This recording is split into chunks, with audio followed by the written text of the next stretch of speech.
ನಮಸ್ಕಾರ ಸ್ನೇಹಿತರೆ. ಇವತ್ತಿನ ಒಂದು ತರಗತಿಯಲ್ಲಿ ನಾವು ವಚನಗಳಲ್ಲಿ ಕಾಯಕ ತತ್ವ ಅನ್ನುವಂಥ ಒಂದು ವಿಷಯಗಳನ್ನು ನೋಡೋಣ. 12ನೇ ಶತಮಾನದ ಶರಣ ಸಾಹಿತ್ಯ ಅಥವಾ ವಚನ ಸಾಹಿತ್ಯ ಇಡೀ ಜಗತ್ತಿಗೆ ನೀಡಿದಂಥ ಒಂದು ವಿಶಿಷ್ಟ ಕೊಡುಗೆ ಯಾವುದು ಅಂದ್ರೆ ಅದು ಕಾಯಕ ತತ್ವ ಅಂತ ಹೇಳ್ಬೋದು. ಬಸವಾದಿ ಶಿವಶರಣರು ಹೇಳಿರುವಂತಹ ಮಾತು ಇವತ್ತಿಗೂ ಪ್ರಸ್ತುತ. ಕಾಯಕವೇ ಕೈಲಾಸ. ನಾವು ದೇವರನ್ನ ಎಲ್ಲಾದರೂ ಕಾಣಬೇಕು ಅಂದರೆ ಅದು ನಮ್ಮ ಕೆಲಸ, ವೃತ್ತಿ ಅಥವಾ ಕಾಯಕದಲ್ಲಿ ಕಾಣಬೇಕು ಅನ್ನುವಂಥದ್ದನ್ನು ಇಡೀ ಜಗತ್ತಿಗೆ ಏನು ಅಂದರೆ ಎಲ್ಲ ವಚನಕಾರರು ಸಾರಿರುವಂಥದ್ದು. ಹಾಗೆ ಅದನ್ನು ತಾವು ಮಾಡುವಂಥ ಕೆಲಸದಲ್ಲಿ ತೋರ್ಪಡಿಸುವುದರ ಮೂಲಕ ಕೂಡ ಅದನ್ನು ಪ್ರತಿಪಾದನೆ ಮಾಡಿದ್ದಾರೆ. ಯಾಕಂದ್ರೆ ಸಾಕಷ್ಟು ಜನ ನಾವು ವಚನಕಾರರನ್ನ ಅವ್ರು ಮಾಡುವಂಥ ಕೆಲಸ ಅಥವಾ ವೃತ್ತಿಯಿಂದಲೇ ನಾವೇನು ಮಾಡ್ತೀವಿ ಅಂತಂದರೆ ಅವ್ರನ್ನ ಗುರುತಿಸುವಂಥದ್ದು.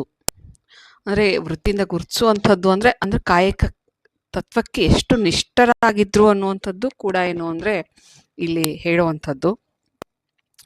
ಸಂಬಂಧಪಟ್ಟಂತೆ 3 ವಚನಕಾರರ ವಚನಗಳನ್ನು ಇಲ್ಲಿ ಇಟ್ಟಿದ್ದಾರೆ. ವಚನ ಸಾಹಿತ್ಯ ಬಹಳಷ್ಟು ವಚನಗಳಲ್ಲಿ ಕಾಯಕ ತತ್ವ, ಕಾಯಕ ಮಹತ್ವವನ್ನು ಹೇಳ್ತವೆ. ಅವುಗಳ ಪ್ರತಿನಿಧಿ ಅಂತ ಹೇಳಿ ಈ ಒಂದಿಷ್ಟು ವಚನಗಳನ್ನು ನೋಡ್ಬೋದು. ಇಲ್ಲಿ 3 ಜನರು ವಚನಗಳನ್ನು ಅಭ್ಯಾಸಕ್ಕಿಟ್ಟಿದ್ದಾರೆ. ಒಂದು ಬಸವಣ್ಣನವರು, 2ನೇದು ಅಕ್ಕ ಮಹಾದೇವಿ, ಮತ್ತು 3ನೇದು ಆಯ್ದಕ್ಕಿ ಲಕ್ಕಮ್ಮ. ನಾವು ಮೊದಲನೇದಾಗಿ ಇವತ್ತು ಬಸವಣ್ಣನವರ ವಚನಗಳಲ್ಲಿ ಕಾಯಕ ತತ್ವ ಹೇಗಿದೆ ಅನ್ನುವಂಥದ್ದನ್ನು, ಅಥವಾ ಅವ್ರು ಏನು ಹೇಳ್ತಾರೆ ಕಾಯಕ ತತ್ವದ ಬಗ್ಗೆ ಅಂತ ಹೇಳಿ. ಪೂರ್ವದಲ್ಲಿ ನಾವು ಬಸವಣ್ಣವರ ಪರಿಚಯ, ಇದು ನಾವು ಸೂರ್ಯನ ಪರಿಚಯವನ್ನೇ ಮಾಡಿಕೊಂಡಂತೆ, ಆದರೂ ಇನ್ನೊಮ್ಮೆ ಪರಿಚಯ ಮಾಡ್ಕೊಳ್ಳೋದ್ರಲ್ಲಿ ಏನು ತಪ್ಪಿಲ್ಲ. ಬಸವಣ್ಣನವರು ಈಗಿನ ವಿಜಾಪುರ ಜಿಲ್ಲೆಯ ಬಸವನ ಬಾಗೇವಾಡಿ ಗ್ರಾಮದಲ್ಲಿ ಕ್ರಿಸ್ತಿಶಕ ಸುಮಾರು 1120ರಲ್ಲಿ ಮಾದರಸ ಮತ್ತು ಮಾದಲಾಂಬಿಕೆಯ ದಂಪತಿಗಳಿಗೆ ಜನಿಸುವಂಥದ್ದು. ಕೆಲವೊಂದು ಕಡೆ ಇಂಗ್ಲೇಶ್ವರ ಅನ್ನುವಂಥ ಪ್ರಸ್ತಾಪವೂ ಕೂಡ ಇದೆ. ಬಸವಣ್ಣವರ ಜನ್ಮಸ್ಥಳ ಇಂಗ್ಲೇಶ್ವರ ಅಂತ ಹೇಳಿ. ಬಸವಣ್ಣನವರಿಗೆ ಗಂಗಾಂಬಿಕೆ ಮತ್ತು ನೀಲಾಂಬಿಕೆ ಎಂಬ 2 ಪತ್ನಿಯರಿದ್ದರು ಅಂತ ಹೇಳಲಾಗ್ತದೆ. ಗಂಗಾಂಬಿಕೆ ಬಸವಣ್ಣವರ ಸೋದರ ಮಾವನ ಮಂತ್ರಿಯ ಮಗಳು ಅನ್ನುವಂಥದ್ದನ್ನು ಹೇಳ್ತಾರೆ. ಗಂಗಾಂಬಿಕೆ ಮತ್ತು ನೀಲಾಂಬಿಕೆ ಅವರು ಕೂಡ ವಚನಕಾರ್ತಿಯರು. ಬಸವಣ್ಣವರು 12ನೇ ಶತಮಾನದ ಒಬ್ಬ ತತ್ವಜ್ಞಾನಿ ಅಂತ ಕೂಡ ಹೇಳಲಾಗ್ತದೆ. ಹಾಗೆ ಕಳಚೂರಿಯ ಅರಸ ಬಿಜ್ಜಳನ ಆಸ್ಥಾನದಲ್ಲಿ ಮಂತ್ರಿ ಕೂಡ ಆಗಿದ್ದಂಥವ್ರು.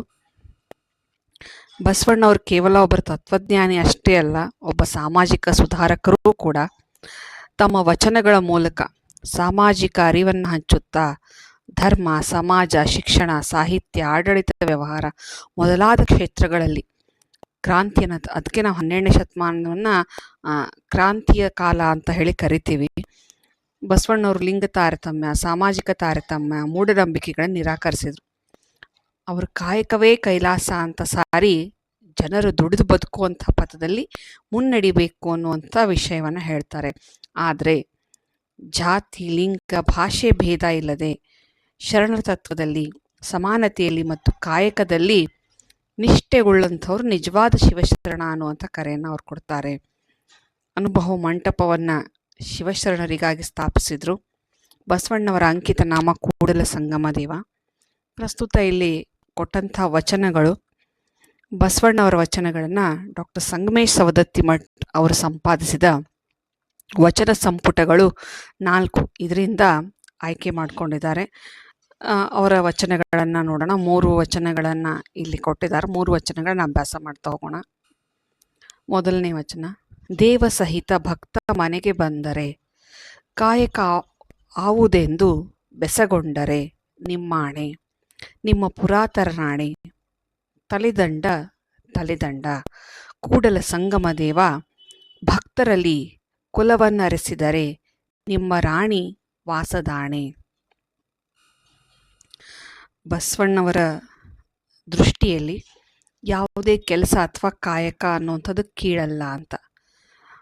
ಮನುಷ್ಯ ವೃತ್ತಿ ಆಧಾರದ ಮೇಲೆ ತಾರತಮ್ಯ ಮಾಡೋದು ತಪ್ಪು ಅನ್ನುವಂಥ ದೃಢವಾದ ನಂಬಿಕೆ ಅವರದಾಗಿತ್ತು ಅಂತ. ಸಮಾಜದಲ್ಲಿರುವಂಥ ಜಾತಿ ಪದ್ಧತಿಯನ್ನು ತೊಡೆದುಹಾಕಿ ಎಲ್ಲರೂ ಸಮಾನರು ಅನ್ನುವಂಥ ಸರ್ವ ಸಮಾನತೆಯನ್ನು ಸಾಧಿಸೋದು ಬಸವಣ್ಣವರ ಆಶಯ ಆಗಿತ್ತು.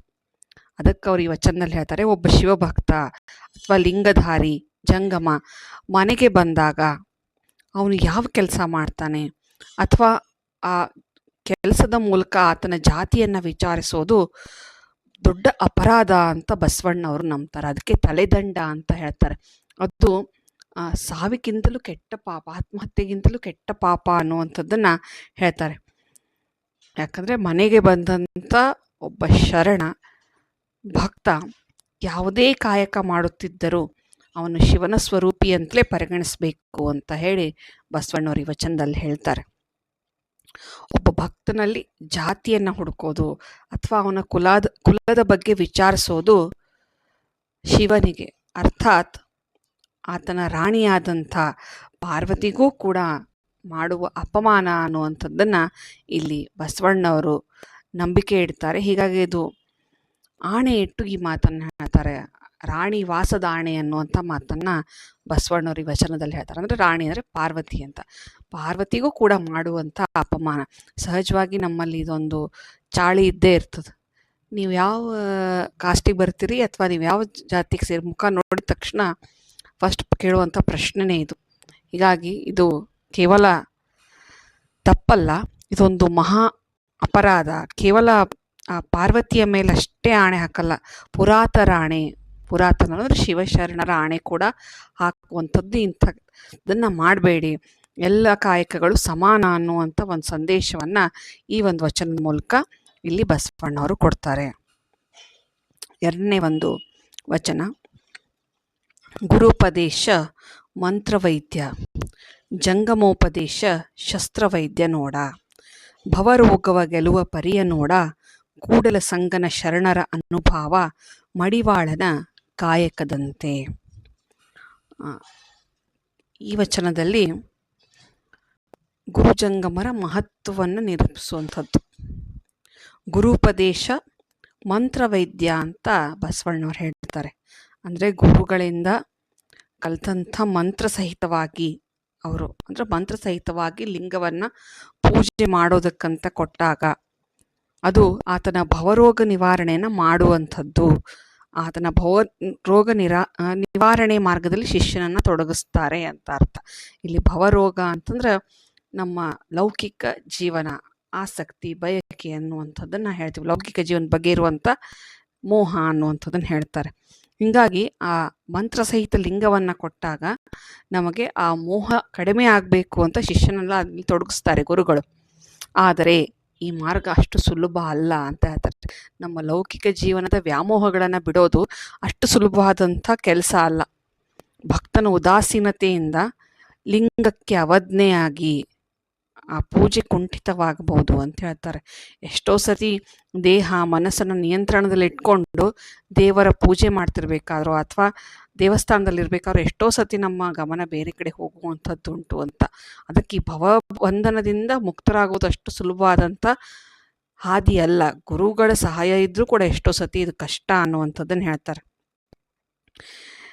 ಹಾಗೇನಾದರೂ ನಾವು ಭವರೋಗ ನಿವಾರಣೆಯಲ್ಲಿ ಏನಾದರೂ ತಪ್ಪು ತಡೆಗಳಾದರೆ ಆ ರೋಗ ವಾಸಿಯಾಗೋ ಬದಲಿ ರೋಗ ಉಲ್ಬಣವಾಗ್ತದೆ ಅಂತ ಹೇಳಿ ವಚನಕಾರರು ಎಚ್ಚರಿಕೆಯನ್ನು ಕೊಡ್ತಾರೆ.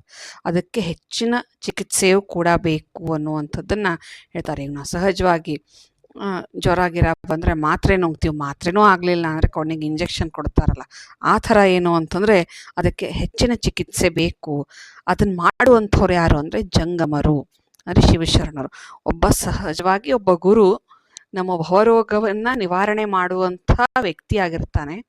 ಆದರೆ ಅದನ್ನು ನಮ್ಗೆ ಅನುಷ್ಠಾನ ಮಾಡೋದಕ್ಕೆ ಸಾಧ್ಯ ಆಗಲಿಲ್ಲ ಅಂದರೆ ಅದನ್ನು ಮಾಡುವಂಥ ವ್ಯಕ್ತಿಯರು. ಅದಕ್ಕೆ ಮುಂದುವರೆದು ಹೇಳ್ತಾರೆ ಜಂಗಮೋಪದೇಶ ಶಸ್ತ್ರವೈದ್ಯ ಅಂತ ಹೇಳಿ. ಅಂದರೆ ಜಂಗಮರು ಮಾಡುವಂಥ ಉಪದೇಶ ನಮಗೆ ಶಸ್ತ್ರವೈದ್ಯ.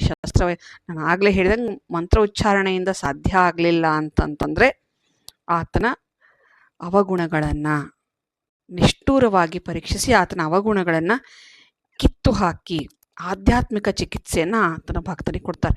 ಯಾವ ವ್ಯಕ್ತಿಯ ದೇಹದಲ್ಲಿ ಯಾವುದಾದ್ರೂ ಗಂಟು ಬೆಳೆದಿತ್ತು ಆ ಥರ ಆಗಿತ್ತು ಅಂದರೆ ಅದನ್ನು ಹೇಗೆ ದೇಹದಿಂದ ಕಿತ್ತಿ ಹಾಕ್ತಾರೋ ಹಾಗೆ ಮನುಷ್ಯನಲ್ಲಿರುವಂಥ ಈ ವ್ಯಾಮೋಹಗಳನ್ನು ಮೋಹವನ್ನು ಕಿತ್ತು ಹಾಕುವಂಥ ಶಸ್ತ್ರಚಿಕಿತ್ಸೆ, ಅಂದರೆ ಇದು ಯಾವುದಾದ್ರು ಗಡ್ಡೆಯನ್ನು ತೆಗೆದು ಹಾಕ್ಬೇಕು ಆ ಥರ ಶಸ್ತ್ರಚಿಕಿತ್ಸೆನ ಜಂಗಮರು ಮಾಡ್ತಾರೆ ಅಂತ. ಇದು ಜಂಗಮ ಕೊಡುವಂಥ ಶಸ್ತ್ರವೈದ್ಯ. ಹೀಗೆ ಗುರು ಮತ್ತು ಜಂಗಮರು ಪೂರಕವಾಗಿ ತಮ್ಮ ಕರ್ತವ್ಯವನ್ನು ನಿರ್ವಹಿಸ್ತಾರೆ. ಗುರುವಿನಿಂದ ಸಾಧ್ಯ ಆದರೆ ಸರಿ ಹೋಯಿತು, ಇಲ್ಲಾಂದ್ರೆ ಜಂಗಮರು. ನಾವು ವಚನ ಸಾಹಿತ್ಯದಲ್ಲೇ ನೋಡ್ತೀವಿ ಗುರು ಲಿಂಗ ಜಂಗಮ ಅಂತ ಹೇಳಿ 3 ಬಹಳಷ್ಟು ಪ್ರಮುಖ ಪಾತ್ರವನ್ನು ವಹಿಸುವಂಥವ್ರು. ಇದನ್ನ ಮತ್ತೆ ಮುಂದುವರೆದು ವಚನಕಾರಿ ಅದಕ್ಕೆ ಹೋಲಿಸ್ತಾರೆ ಅಂದ್ರೆ ಮಡಿವಾಳನ ಕಾಯಕಕ್ಕೆ ಹೋಲಿಸುವಂಥದ್ದು. ಹೇಗೆ ಬಟ್ಟೆ ಕೊಳೆಯನ್ನು ತೊಳೆದು ಶುದ್ಧಗೊಳಿಸ್ತಾನೋ ಮಡಿವಾಳ, ಗುರು ಜಂಗಮರೂ ಕೂಡ ಶಿಷ್ಯನ ಮನಸ್ಸನ್ನು ತೊಳೆದು ಆತನನ್ನು ಉದ್ಧರಿಸ್ತಾರೆ. ಕೊನೆಗೆ ಒಂದು ಮಾತು ಹೇಳ್ತಾರೆ, ಈ ಕಾಯಕ ಈ ಕೆಲಸ ನಿರಂತರವಾಗಿ ನಡಿಬೇಕು ಅನ್ನುವಂಥ ಮಾತನ್ನು ಬಸವಣ್ಣವರು ಈ ಒಂದು ವಚನದಲ್ಲಿ ಹೇಳುವಂಥದ್ದು. 3ನೇ ವಚನ, ಕೊಡಗವೇಡಿಸಬೇಡೆಂದೆಡೆ ಮಾಣದಯ್ಯ, ತೋಡುವ ಹೆಗ್ಗಣ ಮಾಳಿಗೆ ಎಂದೆಡೆ ಮಾಣದಯ್ಯ, ಗಾಡಿಗ ದೂಷಕನ್ ಅವರನ್ ಆಡುವುದೇ ನೇಮ ಕೂಡಲ ಸಂಗಮ ದೇವ, ಇದವರ ಕಾಯಕವಯ್ಯ. ಕೆಲಸ ಅಂದಾಗ ಬಹಳಷ್ಟು ಒಳ್ಳೆ ಕೆಲಸಗಳನ್ನು ಮಾಡೋದಕ್ಕೆ ಮನುಷ್ಯನಿಗೆ ಅವಕಾಶಗಳಿವೆ. ಆದರೆ ಕೆಲವೊಂದು ಸರಿ ನಾವು ನಮಗೆ ಅವಶ್ಯವಲ್ಲದೇ ಇರುವಂಥ ಎಷ್ಟೋ ಕೆಲಸಗಳನ್ನು ಮಾಡ್ತಾ ಇರ್ತೀವಿ. ಆ ಕೆಲಸ ಸರಿಯಲ್ಲ ಅನ್ನುವಂಥದ್ದನ್ನು ಇಲ್ಲಿ ನಾವು ಎಂಥ ಕಾಯಕವನ್ನು ಮಾಡಬೇಕಂತ ಹೇಳುವಂಥ ವಚನಕಾರರು ನಾವು ಯಾವ್ದು ಕೆಲಸ ಮಾಡಿದ್ರೆ ತಪ್ಪು ಅಥವಾ ಯಾವುದನ್ನು ಮಾಡಬಾರ್ದು ಅನ್ನೋದನ್ನು ಕೂಡ ಹೇಳುವಂಥ ಒಂದು ವಚನ ಇದು. ಕೊಡಗ ಅಂದರೆ ಕೋತಿ ಅಥವಾ ಮಂಗ ಅಂತ ಹೇಳ್ತೀವಿ. ಅದಕ್ಕೆ ಚೇಷ್ಟೆ ಮಾಡಬೇಡ ಅಂತ ಹೇಳಿದ್ರೆ ಅದು ಕೇಳೋದಿಲ್ಲ. ಯಾಕಂದರೆ ಚೇಷ್ಟೆ ಮಾಡೋದೇ, ರೆಂಬೆಯಿಂದ ರೆಂಬೆ ಕೊಂಬೆಯಿಂದ ಹಾರೋದು ಅಥವಾ ಏನಾದ್ರು ಯಾರಾದರೂ ಜನ ಹೊಂಟಿದ್ರೆ ಏನಾದರೂ ಅವ್ರ ಹತ್ರ ಹಣ್ಣು ಗಿಣ್ಣಿದ್ರೆ ಕಿತ್ಕೊಳ್ಳೋದು, ಇಂಥ ಚೇಷ್ಟೆ ಮಾಡೋದು ಅದರ ಸ್ವಾಭಾವಿಕ ಗುಣ, ನೈಸರ್ಗಿಕ ಗುಣ. ಅದೇ ರೀತಿ ಹೆಗ್ಗಣ, ಸುಂದರವಾದಂಥ ಹೆಗ್ಗಣ ಅಂದರೆ ದೊಡ್ಡದಾದಂಥ ಇಲಿ, ಅದು ಸುಂದರವಾದಂಥ ಮಾಳಿಗೆ ಮನೆ ಕೆಳಗೆ ಹೋಗಿ ತನ್ನ ಗುಣದಂತೆಯೇ ಏನಂದರೆ ನೆಲವನ್ನು ತೋಡ್ತಾನೆ ಇರ್ತದೆ. ನಾವು ಯಾವಾಗಲೂ ಹೇಳ್ತಿರ್ತೀವಲ್ಲ, ಬೋಕ್ ತೆಗೀತದ ಅಥವಾ ನೆಲವನ್ನು ತೆಗೆಯುವಂಥ ಕೆಲಸವನ್ನು ಮಾಡ್ತದೆ ಅಂತ. ಅದೇ ಥರ ಎಂತಹ ಉನ್ನತ ಸ್ಥಾನದಲ್ಲಿದ್ದರೂ ಕೆಟ್ಟ ಬುದ್ಧಿ ಇರುವಂಥವರು ತಮಗೆ ಸಂಬಂಧವಿಲ್ಲದ ಕಡೆ ತೊಂದರೆ ಕೊಡೋದನ್ನು ನಿಲ್ಲಿಸೋದಿಲ್ಲ ಅಂತ. ಅದು ಸ್ವಭಾವ ಆಗಿರ್ತದೆ ಅಂತ ಅವ್ರದ್ದು. ಸಮಾಜದಲ್ಲಿ ಕೆಲವರು ಸದಾ ಇತರರ ತಪ್ಪುಗಳನ್ನು ಹುಡುಕ್ತಾ ಅವರನ್ನು ದೂಷಿಸ್ತಾ ಅಂದರೆ ಪರರ ನಿಂದನೆಯನ್ನು ಮಾಡ್ತಾ ತಮ್ಮ ನಿತ್ಯ ಕಾಯಕವನ್ನಾಗಿ ಮಾಡಿಕೊಂಡಿರ್ತಾರೆ ಅಂತ. ಸಣ್ಣ ಸಣ್ಣ ವಿಷಯಗಳಲ್ಲಿ ಬೇರೆಯವರ ತಪ್ಪುಗಳನ್ನು ಹುಡುಕ್ತಾ ಹೋಗುವಂಥದ್ದು. ಅದನ್ನು ಇಲ್ಲಿ ವಚನಕಾರ ಹೆಂಗೆ ಹೇಳ್ತಾರೆ ಅಂದರೆ ಅದನ್ನು ಕೂಡ ನೇಮದಂತೆ ಪಾಲಿಸ್ತಾರೆ. ನೇಮ ಅಂದರೆ ವೃತ್ತದಂತೆ ಪಾಲಿಸ್ತಾರೆ ಅಂತ. ನಾವೇನಾದರೂ ಒಂದು ವೃತ್ತ ನಿಯಮ ಹೇಳಿದ್ರೆ ಅದನ್ನು ಎಷ್ಟೋ ದಿವಸಗಳ ಕಾಲ ಆಚರಣೆ ಮಾಡ್ತೀವಿ ಅಥವಾ ಜೀವನ ಪೂರ್ತಿ ಆಚರಣೆ ಮಾಡ್ತೀವಿ. ಹಾಗೆ ಇಲ್ಲಿ ಕೆಲವರು ಅದನ್ನ ಕವಿ ಗಾಡಿಗ ಅಂತಾನೆ ಹೇಳಿ ಕರೀತಾರೆ. ಆ ಗಾಡಿಗನಾದಂಥವನು ಯಾವಾಗಲೂ ಏನು ಅಂದರೆ ಇನ್ನೊಬ್ಬರ ತಪ್ಪುಗಳನ್ನು ದೋಷಗಳನ್ನು ಏನು ಅಂತಂದರೆ ಅಲ್ಲಿ ವೃತ್ತದಂತೆ ಪಾಲಿಸ್ತಾರೆ, ಅಂದರೆ ದಿನ ಹೇಳುವಂಥದ್ದೇ ಅಂತ. ಬಸವಣ್ಣವರು ಈ ವಿಷಯವಾಗಿ ದೇವರಲ್ಲಿ ಮೊರೆ ಇಡ್ತಾರೆ. ಹೇ ಕೂಡಲ ಸಂಗಮ ದೇವ, ಪರರ ಬಗ್ಗೆ ಕೆಟ್ಟದಾಗಿ ಮಾತನಾಡುವುದೇ ಇವರ ಕೆಲಸ, ಇಂಥವ್ರನ್ನ ಬದಲಾಯಿಸೋದು ಕಷ್ಟ ಅನ್ನುವಂಥ ಮಾತನ್ನು ವಚನಕಾರರು ಇದರಲ್ಲಿ ಹೇಳುವಂಥದ್ದು ಅಂತ. ಅದಕ್ಕೆ ನಾವು ಯಾವುದು ಸರಿ ಮತ್ತು ಯಾವುದು ತಪ್ಪುದು ಕಾಯಕ ಮಾಡಬೇಕಾದ್ರೂ ಕೂಡ ಅಂಥದ್ದನ್ನು ಏನು ಅಂದರೆ ನಾವೊಬ್ಬ ಗುರುವಾಗಿ ಒಬ್ಬ ಜಂಗಮನಾಗಿ ಕಾಯಕವನ್ನು ಮಾಡಬೇಕೇ ಹೊರತು ಪರರ ದೋಷಗಳನ್ನು ಎತ್ತಿ ತೋರಿಸುವಂಥ ಕಾಯಕವನ್ನು ಮಾಡಬಾರ್ದು. ಇಲ್ಲಿ ಕಾಯಕವನ್ನು ಕೇವಲ ಭೌತಿಕವಾಗಿ ಮಾಡುವಂಥದ್ದೇನು ಅಷ್ಟೇ ಅಲ್ಲ, ಬದಲಾಗಿ ಮಾನಸಿಕವಾಗಿ ಇತರರ ಪರಿವರ್ತನೆ ಮಾಡುವಂಥದ್ದು ಕೂಡ ಏನು ಅಂದರೆ ಒಂದು ಕಾಯಕ ಅನ್ನುವಂಥದ್ದನ್ನು ಹೇಳ್ತಾರೆ.